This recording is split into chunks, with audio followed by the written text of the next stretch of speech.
கேப்டனோட speciality எப்படின்னு கேட்டா, ஒரு கதை அந்த படத்தை தயாரிப்பாளருக்கு அந்த தகுதி இருக்குன்னா அவர் அதுக்கு முன்னாடி என்ன பண்ணாரு, அவரோட கெப்பாசிட்டி என்ன, அவர் ஃபெமிலியரானவரா பாப்புலரானவரா அதெல்லாம் பார்க்க மாட்டாரு.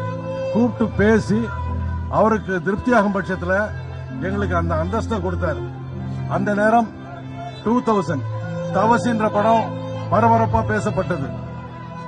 இது எதுக்கு சொல்றேன்னா, அந்த படப்பிடிப்புல எனக்கு ஒரு அனுபவம். ஒரு நாள் படப்பிடிப்புல திடீர்னு ஒரு செய்தி, ஐயா செவாலியர் அவர்களுக்கு மூச்சு திணறல் ஏற்பட்டிருக்குன்னு.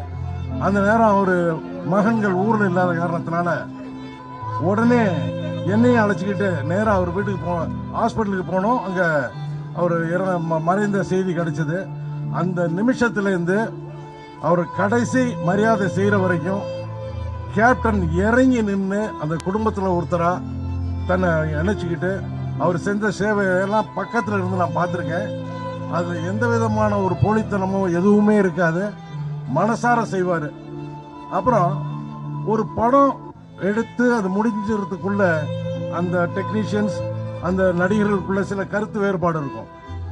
எங்களுக்கு அந்த தவசி முடிஞ்ச உடனே அடுத்த படத்துக்கு ஒரு 3 வருஷம் கழிச்சு திரும்ப அவரே கூப்பிட்டு நிறைஞ்ச மனசுன்ற படத்தை எங்களை தயாரிக்கிற வாய்ப்பை கொடுத்தாரு. அது அவரோட பெருந்தன்மையை காட்டுனுச்சு.